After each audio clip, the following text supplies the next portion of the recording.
From Super League to Olympic distance to age group world records to Kona.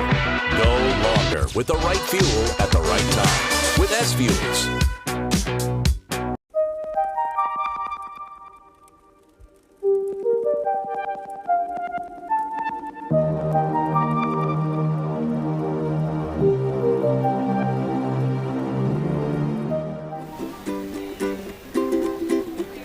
On the island, we do it island style. From the mountain to the ocean, windward to the leeward side. Woo! From the mountain to the ocean, windward to the wheelward.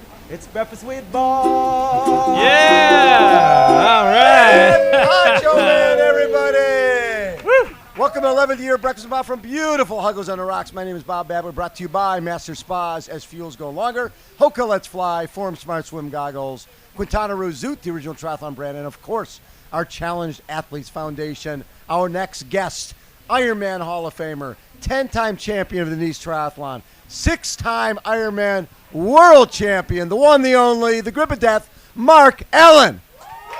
All right. Yeah! Yeah! I love it. There's like 3,000 people That's out there amazing. cheering. That's awesome. How did you pack them all into this place? You know what? It's an art. It's Is an it- art form. Are any of them those fake heads like they had during COVID? Yeah, Or are you guys real? exactly. You guys are real, I guess. Wow. Of course they are. Every day. Wow. Anybody sweaty? We're all sweaty. They're all sweaty. You know what I tell people? They come up and they give me a big hug and they go, "Oh, I'm sweaty." And I go, "You know what? Sweat has still not killed me yet, so I think we're all right." We're all right. Man. We're all right. So, fun week, huh? Being back.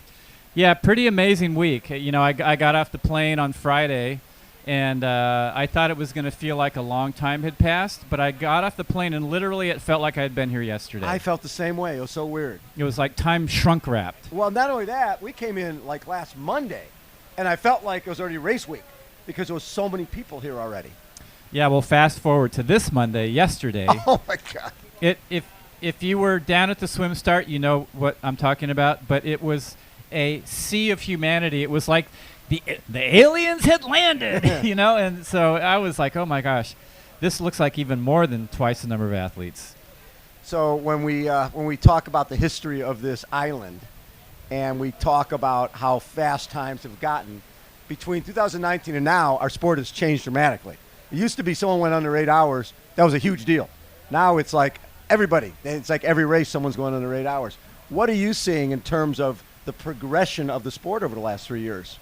Yeah, it's been unbelievable. Like, you know, you look at any Ironman anywhere where there's any kind of decent quality pro field, and the top 3, 5, 8, 10 people, guys anyway, are going under 8 hours. Yes. And it's mind-boggling. So obviously there's a level that everything has elevated to, and part of it might be training, part of it might be nutrition, part of it is technology, but it's all added up to just this faster level of racing. What's going to be super interesting to me is to see how these last 3 years, where everything is sort of flown under the radar, how it's going to manifest, how it's going to turn out and unfold here in Kona. Because even the people who have been at this race before, they're going to be, in a sense, newcomers, because nobody is really lined up together at this level with this many top men and top women.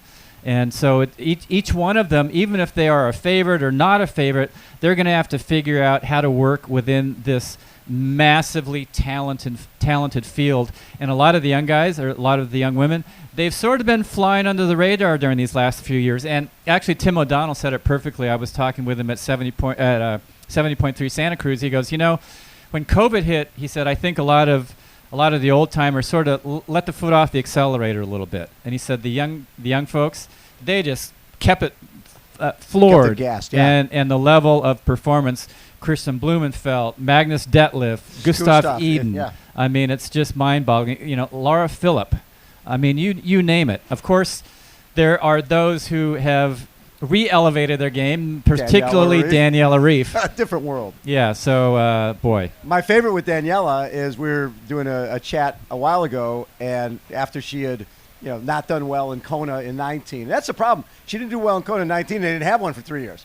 So obviously tough to get motivated, had a couple of other races that weren't great, and her godson was introducing her to someone. This is my godmother, Daniela. She used to be good at triathlon. And she's like, that's like, I better figure something out here.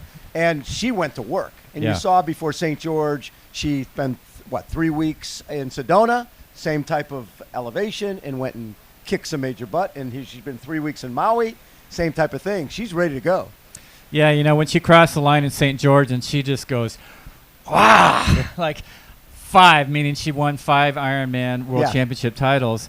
It was such an intense, focused release of emotion. And actually, she admitted afterwards, I was talking to her about that, and she goes, geez, I guess I was kind of emotional. Yeah, way more. We've never seen emotion like that Yeah, from her before. and so I think that, my sense is that she's just, I'm sure she's just taken that and built on it, and it's going to be very, very hard for somebody to knock her off unless something happens. And Right. that's why we don't just hand out the medals based on data and past races. You got to But- come do it here. What was always fascinating me is when people were starting to count her out, and I just went back and looked from 2014 till now. She raced 47 or 48 times and won 41 times. Yeah. So it's not like she's gone anywhere. She had a couple of races that weren't quite up, and because you had a couple of years where you went undefeated, and all of that it becomes a little bit of a burden, don't you think, when you go to the race where everybody's expecting you to win and you're expecting yourself to win? Well, when you're on a roll, people think you're unbeatable. Right. And then when you get beaten, people think, oh, you're never going to get back. Right. They think you're done. Yeah, you think, boom, they're done. They're in the grave. Yeah. Close the tomb. So Put the epitaph up. when you would go to a race, like I remember, I think it might have been '87 or so, when Mike Pickett knocked everybody else off. He was sort of the guy. He had finally knocked off Scott Tinley, and then Molina, then Dave, and you were the last guy. Right? He had knocked off the last of the big four. And at Hilton Head, he finally did it. And we chatted back then because there was an article on Mike, and you're like, when you're in not a good place and an article comes out on somebody else, you can be like, oh, why wasn't that me? But when you're in a good place, which you were, you look at it and go, that's good for the sport, and it's good for Mike, and it's great that we have a little bit of a rivalry now because now that brings more attention. Yeah, well, it's easy to look back and say that was really good for the sport, Right. at the time, I'm like, you wanted to kick his ass. Dang, that dude is fast, and yeah, in Hilton Head that year, the USTS championship. Yes. He was ahead, and I was catching him on the run, and I ran out of real estate. I think he won by It was about 10 30. Yeah, oh, no, you're right. It was more like 10 seconds. 10 seconds maybe. or something like that, and I came across the line, and he was spent. So I thought, at least I made him work. You know what I mean? But no, I mean in the big picture, and actually this was a great from a conversation I had yesterday with Jan Frodeno. He said, he goes, this. I hope this doesn't sound arrogant, but he said, I have been waiting for this type of competition to come up because that is the level of competition that I wanted to race people at in Kona. So I think he knew that if he was on in some of the past fields, there's nobody that was going to challenge him. It's true. But this year, he knows that even if he was on, there are going to be some guys who would have contended and given him a real run for his money, and he knows that's what's good for the sport, and he admits that. Unfortunately, he's not competing this year. Unfortunately, we won't see that matchup between Jan Frodeno and the young guys. Till next year. Well, on paper, Gustav and Christian they're going to the they're Olympics. saying they're going to the Olympics, so Right. they won't be back here next Right. year. That could all change. One of them wins Kona, they might go, who cares about that medal? This is pretty cool. Yeah, and for somebody back then, you needed to be good to go win Avignon, to win USTS, and then try to be good at Nice. And here, you had to be well-rounded and do it all. But to go from here, can you imagine going from here and going, okay, now I'm going to go try to make the Olympic team? That's a different kettle. It's one thing to go from short to long. To go from long to short is really hard. Yeah, so far I have not seen anybody be successful at stepping up and then stepping back down. I agree. Chris McCormick tried to do it. A few others have tried to do it, and I think they've kind of went, oops, that didn't work. I think what happened was I think people thought for a long time that Olympic format racing was you swim really hard, you ride around in circles, and then you go run hard. And I think Alistair Brownlee and Javier Gomez changed all that because you had to ride the bike. And when Chris McCormick went from winning the Ironman and saying, I'm going to go make the 2012 Olympic team, and then he goes out there and finishes 33rd, and with a 30-30 10K, you realize, okay, this is a different game than I used to play. Yeah, absolutely. So with yourself and like we talked about the balance, what was the difference between Nice, which you dominated, and this race, which you struggled with to try to master?